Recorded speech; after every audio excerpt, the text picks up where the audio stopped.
following is an exclusive presentation of News Radio KMAN, your home for K-State athletics.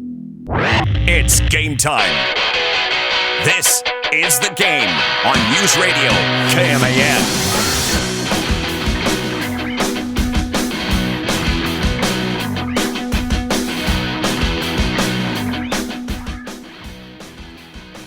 So he made a big deal about the fact that the TW logo is quote-unquote no longer his. Given the way he's golfing, that's probably the right tack to go. Yeah, it's not a good start this weekend for Tiger out at the Genesis. Yeah, unfortunately so. You know, he and the Tiger boys just need to understand it's over. I just want to see him win. It's over. I just want to see him succeed. It's over. Pull the Billy Packer. It's over. Of course, Billy was way off at that one. Hi, folks. Troy Coverdale in with you this afternoon, joined by Owen Burke. Yes, Dave G is out today. He is, in fact, headed up to take care of some family stuff today. Mitch Fortner will be joining us in a little while as he'll check in from Topeka, as Manhattan High basketball tonight is at Washburn Rule. We've got another wrestling update on the way in a bit from the 6A Regional down at Wichita North. They are really firing through the activity already today as they are into the semifinals and the consolation second round. And so they are going to be done in relatively short fashion in Wichita today, but we will get you the updates here as we go on the game. But for the time being, it's me and Owen with you this afternoon. Glad to have you along as we get the game underway. The news of the day, away from specifically sports, but still related, is the same story that we have been following the last few days, and that would be everything that has occurred in relation to the shooting at the Chiefs Victory Parade on Wednesday. And this afternoon, the Jackson County authorities in Missouri confirmed that they have arrested 2 teenage males. Beyond that, they are not releasing any further details. The 2 have been officially charged with their roles in the shooting that occurred and are being detained in the county's juvenile detention center on gun-related and resisting arrest charges, but additional counts are expected as the investigation continues. A number of the Chiefs have been working to find ways to give back and to help those who have been impacted. And one of the things that showed on social media today already was that Patrick Mahomes and Bethany Mahomes made a stop at Children's Mercy to visit the 3 that are still being held there, being treated for their injuries that were suffered in the shooting on Wednesday. So again, continue to see that indication. But the story that has everyone buzzing is the fact that Taylor Swift donated $100,000 to the family of Lisa Lopez Galvin. 2 $50,000 donations that showed up on the GoFundMe page. Yeah, what was I don't even remember what the goal of it was. It was like $7,000 or $8,000. I think it was about $45,000. And okay. Yeah, it was. Still, yeah, it was well over what they were asking for.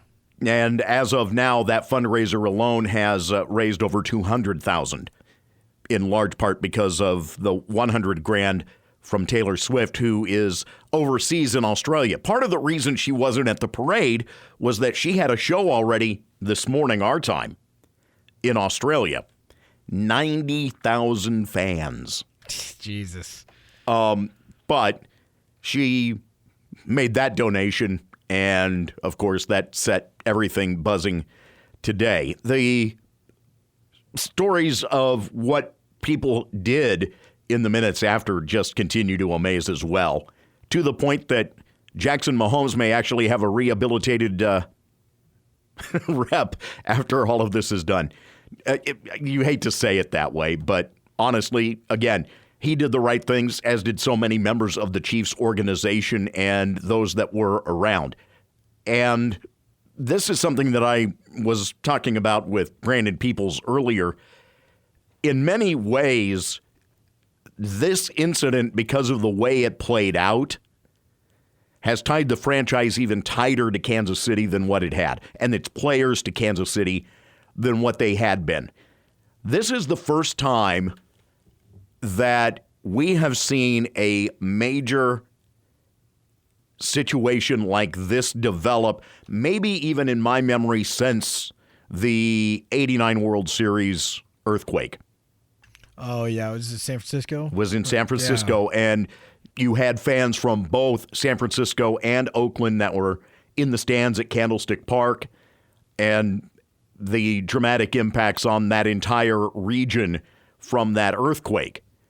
In Kansas City's case, this is the first of that type of a situation where the players themselves were so severely impacted with this as well, and ended up playing such a major role in not just that day, but are going to be playing a major role going forward as well, as we saw today with the Mahomes family turning up at Children's Mercy. This reiterates again how, and Brandon put it really well, it's that great reminder that at the end of the day, for all of the discussion and everything that we say about these guys and what they're paid, and the star-studded aspect of their jobs, at the end of the day, they're still guys. They're still guys and gals. Yeah, I agree. And I think there's no place to talk for it before. Obviously, there's much more important news to cover before we got there. But, I can't imagine how sobering of an experience it is. Because, we all know how these parades go. We've saw the players, Willie Gay's running up and down the street. Travis is doing the luge off the Super Bowl trophy and all these things. And at the end of it, you're sitting on the sidewalk trying to comfort a child who's lost their parents in the melee. I can't imagine just that. What a absolute roller coaster of emotions that took place for all those guys on the team and in the staff. And to be able to step up in that moment there's no words. Travis Kelce is taking some heat. Yeah, I saw that. For a get-together that occurred that evening. Because, yes, it shows them having a good time. The flaw is that it's the end of the season. The get-together was already on the schedule. And in the moments like this, and this is something that I have learned so well over the years, you cannot count for how people are going to react in the moments, hours, and even the handful of days immediately following an incident. When you realize the amount of money that was probably being spent at that restaurant, if you're Travis Kelce, you know that you'd be making a severe impact on that restaurant's bottom line that evening. Not that that's an excuse, or I'm just pointing out there's more into the discussion than just, Travis Kelce went out partying. Well, and also, sometimes, and again, it's not an excuse or anything, everyone deals with things differently. Sometimes after an event like that, you need to just be distracted and just not think about the horrors that unfolded that afternoon, and being with your teammates and friends and family and just trying to somewhat get away from the situation. Is it a great look? No, but again, you're going to decompress however you can decompress. Everyone decompresses completely different. I would have went home and sat on the couch in the dark for a while and then maybe played some video games, which, hey, I'll tell you what, it's how most of my Saturday nights look anyways, right? It's just, that's decompressing from work at that point. So, everyone deals with those things differently. I think the fact that someone's catching flack for how the rest of that day played out for them is just, the microscope is too big at that point. It is, and it's a case where people, let's be perfectly honest, criticize to criticize. They criticize to make themselves feel better. Yeah. They criticize to make themselves feel bigger or more important than or above. And it's easy to do when you're in those moments. Mm-hmm. It's the same thing with the just complete falderall that is the political themed material that has gone on social media in the days and moments following the shooting. And the number of people that are making just completely off-the-wall claims about this, that, and the other thing, and you're wondering, do you have any regulator left in your life? Yeah, or jokes about it afterwards, too. Oh, geez. There was, and maybe not jokes isn't the right word to say it, but I heard some stories from when the news broke, and, I had some friends send it to their parents or whatever, or some other friends, and they were like, fake news, it was fireworks. I'm like, you have no idea. You were not there. Could the article have been fake and could it have been fireworks? Yeah, I wish it would have been. I wish we weren't talking about this 3 days after the fact. But the bottom line is, for anyone who was not there to go out and just say fake news about the article 2 hours, an hour after it happens, 30 minutes after it happens, is insanity. Let me give you the headline on the Kansas City Star's website right now. Terrifyingly clear. Surveillance video captures moment of Kansas City mass shooting. Oh, I saw that video today. Terrifying. It's a pretty fitting headline, I'd say. Yes. I need to dig into this story. This one sounds a little odd, by the way, that's just tied to it. Wichita man who allegedly picked up gun after shooting at the rally is charged. So I'm not sure what is at play there. That's weird. Yeah. And of course, paywall, and I don't have my subscription information handy. Yeah, why not, right? Yeah. But that headline right there alone, completely counter to, it was just fireworks. The two words right there at the front of that are just terrifyingly clear. They speak volumes. Terrifyingly clear. My friend Greg was among the crowd, and he and I were texting in the minutes as things kind of developed afterwards. And I know that he went on a Kansas City radio station. Ironically, I heard the soundbite the next morning as part of CBS coverage as well. But Greg and I both were students here. We've known each other forever. And he made the comment about you could see the smoke. And the realization that wasn't smoke from fireworks, that's smoke from a gun. Or two guns. It's just, the people that get online and immediately play the misdirection games just absolutely frustrate me to no end. To no end. No end at all. Or immediately turn it political.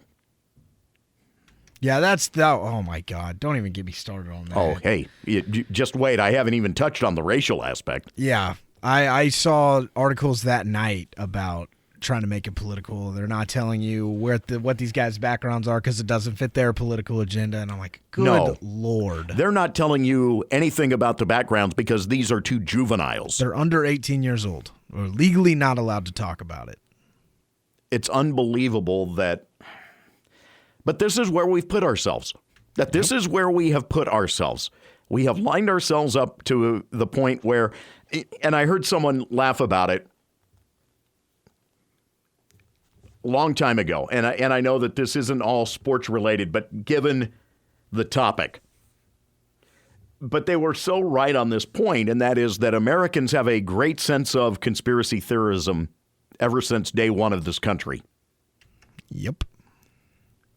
It's like part of our heritage. Oh, it 100% is. There's a secret meaning to everything. I know. This symbol on the dollar bill means this thing, and everything. Everything has a dark story supposedly behind it. Which gives the History Channel plenty of good things to... Oh, wait. Oh, yeah, I mean... Aliens. Anyway,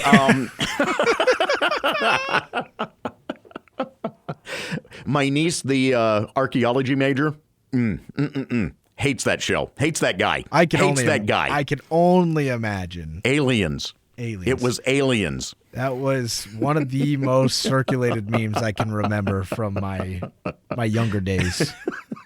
And you've got to do the hand sign with it. Oh, 100%. I think anyway. I could notice that just from the hand signs at this point. Yeah, pretty you much. You did just yes. that, and that's where my head's going. Yeah. And if I do the accordion, oh, never mind. We'll save it for another day. Yeah, right. Exactly.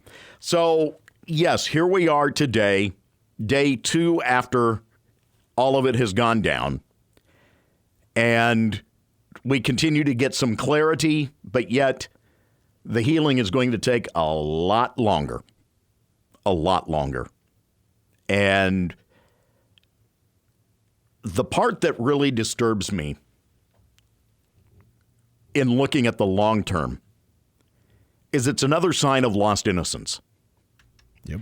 We have enjoyed events like this parade and rally as fans for how many years? Years, decades. I have at home a framed edition of the Rocky Mountain News from the day that they held the rally on the 16th Street Mall and at Capitol Hill in Denver from the first Super Bowl win. What year was that? That was 97. 97, yeah. I have that framed at home. Just last year, the celebration in Denver for the title for the Nuggets. What's different? Well, what has been different is that it seems like that at each of these events over the years, once we turned the calendar into the 2000s, and even more so now here in the later stages of the calendar at this point, you hear at least of a stray shooting or a stray fight or a stray. Usually there is something related to some gunshot. Yeah, and I couldn't tell you the last time we probably had a parade that didn't have some arrests being made, gun-related or not. Like you said on Wednesday. Arrests are going to be made. 100%. There's always 2 drunken disorderlies, at least. One of the most circulated photos on Wednesday on social media was that of a man being arrested. And immediately the conspiracy freaks turned that into, well, this is the guy who's been arrested for it, and he is this guy. They pull up a name, by the way, that has been used for 2 other incidences dating back for 3 years. It's the guy in the all-red jumpsuit you're talking about? That would be the guy in the all-red jumpsuit. Yeah. Guess what? He was a drunken disorderly guy that they arrested for being drunken disorderly. Yeah, and I saw videos beforehand of like when everybody was still on the stage, and you can see that guy was trashed early on. So it lines up perfectly that guy was unrelated and arrested for a different reason at that point. So, yeah, I remember that on Wednesday too, just seeing videos and they're like, this is the guy right here. Look how drunk he is 30 minutes beforehand. People are going to do that, unfortunately. Yep. I mean, all you have to do is look at the Waste Management golf tournament out in Phoenix last weekend. Yeah. Oh, my. Tons of examples there. Remind me to tell the story about going through the airport on the Sunday of that tournament and with a Super Bowl in town in Phoenix. Oh, good Lord. It was an adventure. I can only imagine the story. And we were only passing through. Just a layover. Yeah, you're going to have those incidences because, let's be perfectly honest, people are going to make choices where they are not the most responsible. That will happen. Unfortunately, we also have people that will make those choices when they're not the most responsible with guns. Yep. Or with, essentially, their temper. Mm-hmm. And their ego. Or with alcohol. Or with alcohol. Or all 4 of them. As I stated the other morning, in many ways you can put it down, you can boil these things down to 3 words. Arrogance, alcohol, and ammunition. There you go. You can sub ammunition for fists. As we talked with Dave G the other day about, bar fights. Same concept. Did they release any, or I guess they probably haven't, if there was any alcohol involved with this? They have not. Okay. They have not. I didn't think they would have. I was just curious. Yeah. And there's plenty of discussion, I know, about whether it's gang-related or not and the level of crime in downtown Kansas City and all of these things. At the end of the day, Kansas City is no different than another city. We all live the same ways. We all deal with the same things. And yes, you're going to run into situations where incidences crop up. Unfortunately, in this case, this incident gains all kinds of notoriety. For all the wrong reasons. Exactly. Welcome to living as a human in 2024, I guess. The 2020s, the 2010s and on, unfortunately. Yeah. I remember in my day when, anyway, but it makes you wonder, what do you do with parades and celebrations like this going forward? If 800 cops in and around that doesn't stop one of these things from happening, and I'm glad that it wasn't something that was targeted, right? Because if someone went there with that, I remember you made the comparison to Vegas and the concert. Yes. All those years back.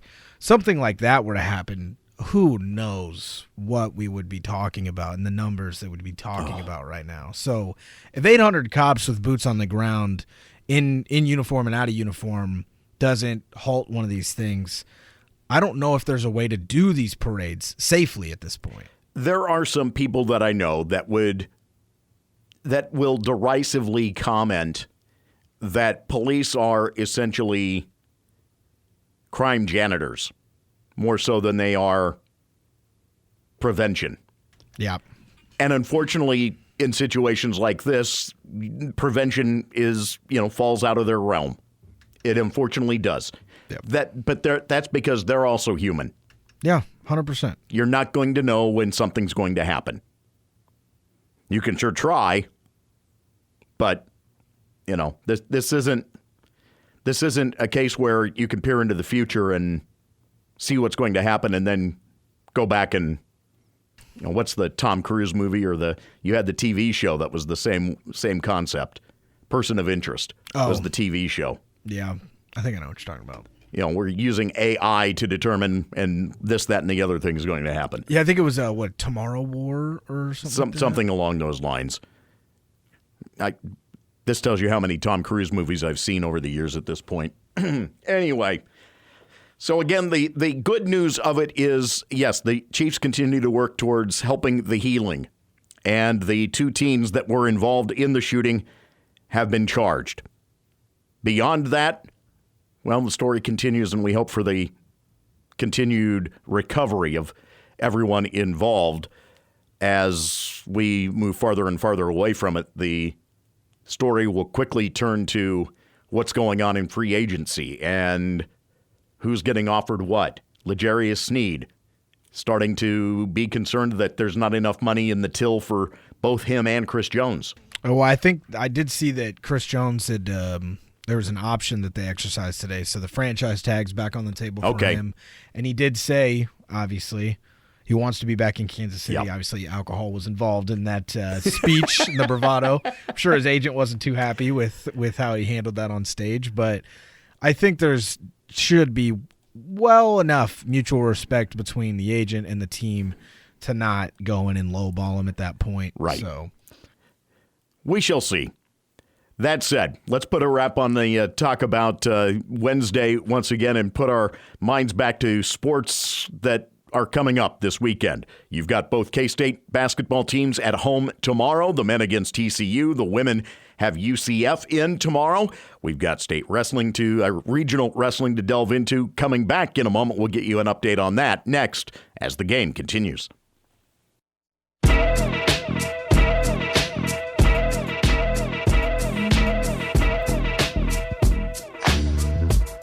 Troy Coverdale, Owen Burke with you. We continue on the game. Mitch Porter will join us in the next hour. He owes us a Mitch Palm. You better bring it today. As the Cats get ready to match up with TCU tomorrow morning. 11 o'clock tip coverage at 10 tomorrow morning on News Radio KMAN and 101.5 K-Rock.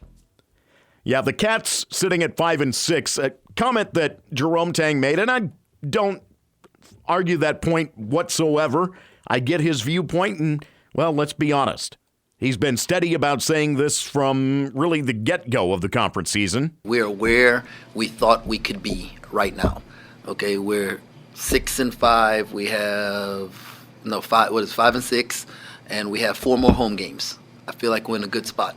I really believe, and I know people have crunched numbers and did different things like that. I don't think it matters. 9 wins in this league, and you're going to go to the NCAA tournament. And I think there are going to be some teams in our league that have 7 or 8 wins that will get in. And it speaks about just how tough the conference has shaken out. Of course, the conference tournament is going to be just mayhem when you really start to dig into the caliber of games that we could see in Kansas City coming up in a couple of weeks. The one thing that you can say that is going to be a 100% fact come March when we get to the NCAA tournament is there is going to be no Big 12 team that you're going to sit there and be like, are they battle-tested enough for March? They're going to be ready. I promise you that. Whoever makes it out of that Gladiator Arena is going to be well-suited for a deep run in March. It really reminds me of that stretch when you had Duke, Carolina, Wake Forest, NC State, all right there, jam-packed at the top of the ACC before expansion. Yeah. Pre-expansion. And you knew that everything went through Raleigh-Durham. For good reason. Absolutely. Yeah, the Triangle was the place. There's a reason, by the way, why Wake Forest moved out of the Triangle. Well, there are a number of reasons, but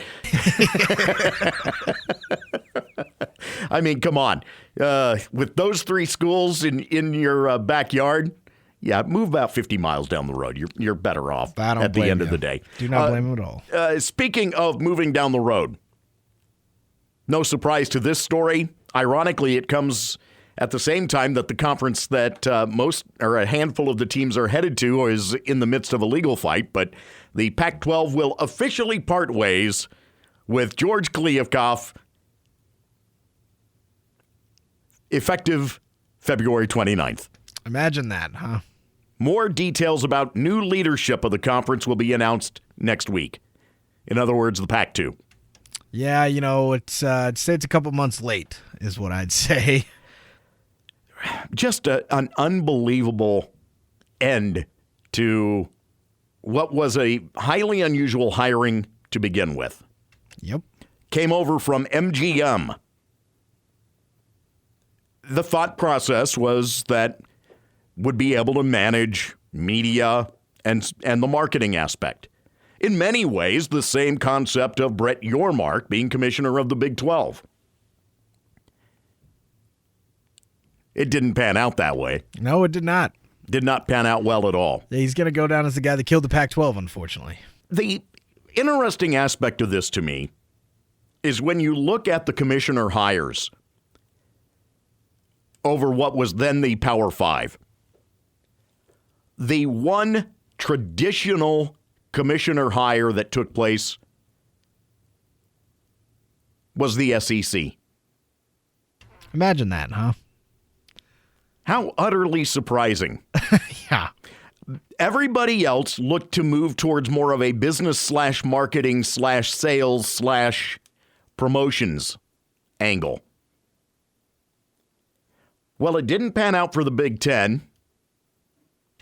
He bailed for the Chicago Bears of all teams and just failed on their attempt to move to Arlington Park.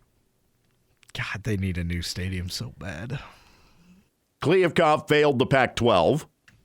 Probably the worst of all. Well, and again, he took over a sinking ship. People just didn't want to realize that it was sinking that badly because of Larry Scott. That's fair. I guess, yeah, I never really gave him enough credit for that, but... Brett Yormark out of the group may be the one who inherited the best situation and has made the most of the situation to this point. I would definitely agree with that part, yeah. When you look at the ACC now, they today asked a Florida court to pause Florida State's lawsuit against the conference. The ACC has its own claim against the school in North Carolina. Yeah. The lawyers are involved.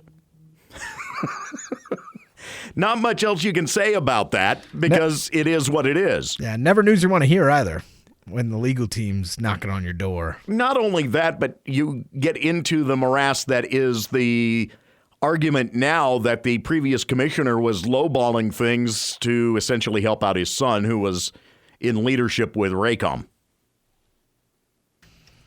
Good old dose of nepotism on a Friday. Good grief.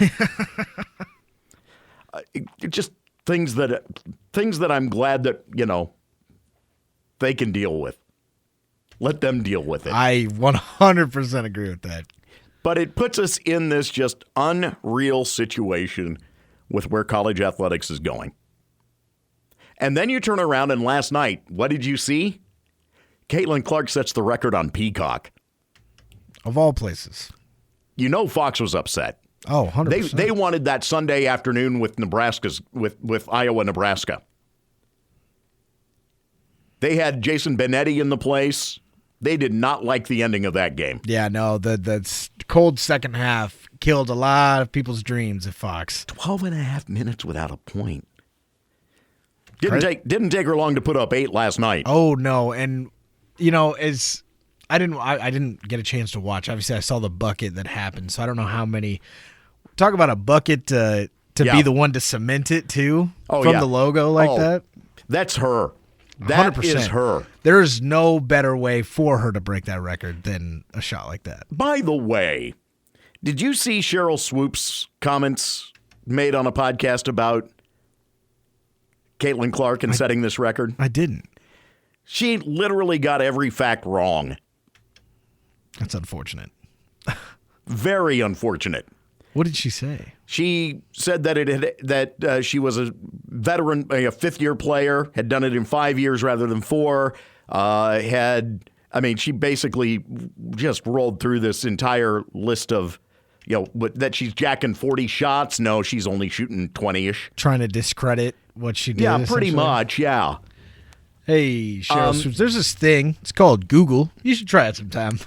All this information is free. This is an analyst on ESPN. Oh my God, I forgot that part.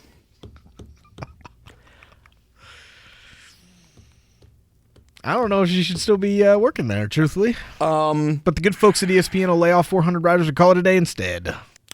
$1.3 billion for the college football playoff if the playoff gets the 5 and 7 thing figured out. Yeah.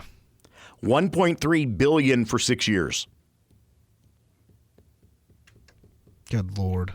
While trying to determine exactly what a over-the-top or streaming package is going to look like in the future. And, oh, by the way, we're going to join up with Fox and Warner Brothers to put together this package to where you can stream everything on the app. That better be where they're at. You got to get that on there at that point. And we can't have exclusive games on this streaming app and that streaming app and this and that. Can't. You ready for the news that goes with that? Probably not, but okay. You've got a handful of people that are going to be looking into this very hard, including the government. Federal Trade Commission has its eyeballs on it already. So does Comcast. Ooh. Yikes. You think that there are fights now over what channels appear on your cable package? Oh, good God. You better put the gloves on. That's what you're saying? And what's DirecTV going to do? Because they're among the worst. They and Dish are among the worst when it comes to these retransmission fights. They are awful. I remember having DirecTV growing up. I did it for 2 years. Yeah, no, it was a short stint for us too. Yeah, and it was yoink, out the door you go. Not a pleasant experience, I'd say. Yeah. That was the end. That was the end of it for me. That was when streaming took over.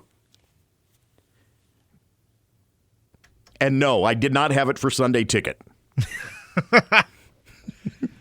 Yeah, man, we've got to figure some stuff out. I feel like things are just so much harder than they need to be 95% of the time. Yes. Why? Welcome to corporate America. Yeah. Why? Because we said so. That's why. Well, okay. And what did I say about the lawyers getting involved earlier? I say that as someone whose brother is a lawyer, employment lawyer, no less. Oh, yeah. Goodness gracious. I told him he needed to get into broadcast law. He didn't listen to me. Yeah, it probably worked out for the best given his role with the partners that he has. Anyway, meanwhile, I'm just this humble guy sitting behind a microphone. So am I. That's where I'm at. Yeah, I know. And I tell you what, I don't want to be anywhere else on a Friday afternoon. I'm sitting right here. Okay, all right. See, you've got the right attitude with it. I'm happy. Coming back, you won't believe who's gotten himself in trouble with the NFL over performance enhancement. Oh, I can't wait to talk about this. This is the game.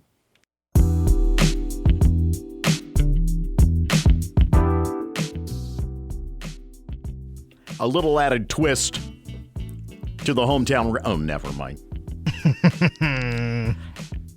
Troy and Owen back with you on the game. Mitch will join us shortly. He's headed to Washburn Rural for high school basketball tonight. He'll have Mitch Palm in the next hour. We were discussing streaming just a few minutes ago. Just across my timeline, Paramount Plus and Peacock are reportedly in talks to merge into a single streaming service. I guess that's good news. Less things to pay for. I'm sure the users of one of those two apps, but not both, will be upset because the price is going to go up. The irony is that would bring Yellowstone back over to the Paramount Plus side of things. It's true. I didn't think about that. How odd that is. Breaking news this afternoon out of the NFL. Oh, goody boy. Here we go.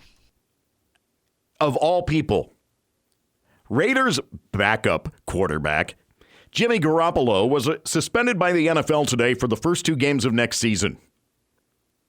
Not that he's going to be playing anywhere, but for violating the performance-enhancing drugs policy of the league and the NFLPA. Do they say what it was? Or is it just for violating the policy? Because sometimes they'll tell They never will tell you. Okay. The league will not tell you.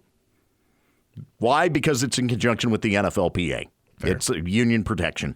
I was curious if it was deer antler spray again, or it popped him like my favorite linebacker back in the day, or what it was. Oh, man. Deer antler spray. I was my God. As a kid, I was so That's a upset. Reference, man. That is beautiful. I was so upset back in the day.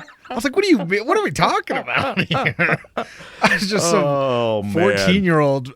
Like, I was like, what do you mean my favorite player got popped for this? And then I heard that. I'm like, what are we talking about? I mean, okay, I need a clarification. Deer antler spray is on the list.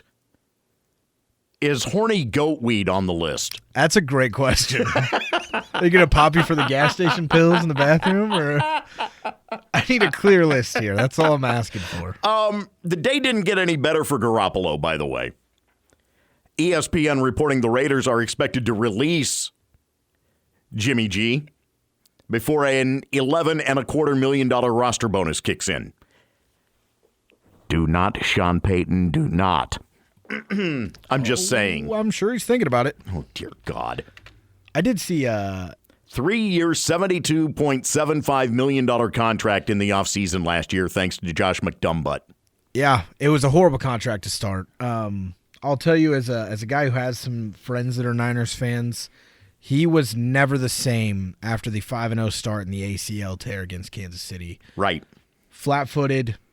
And truthfully, what it boils down to, and you could talk all day long about on the field, this, that, and the other, the bottom line is I don't think Jimmy Garoppolo likes playing football.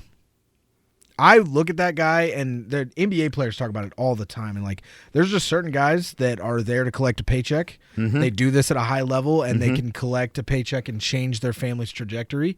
And they're going to do it, right, whether they really love the game or not. I don't think Jimmy Garoppolo truly loves the game of football. I think that's what it boils down to. 7 touchdown passes, 9 interceptions this season, so the performance enhancement wasn't all that good. Yeah, that's what I was most curious about. I was like, what are you using steroids for, buddy? You're not out there. Oh, boy. He's one of those guys that just, anything. Tweaks, stubs a toe. And he's like, yeah, probably 2 to 3 weeks, I'd say. Bye, Jimmy. Good nice riddance. knowing you. Good riddance, buddy. Hour 2 of the game on the way next, including a Mitch Palm.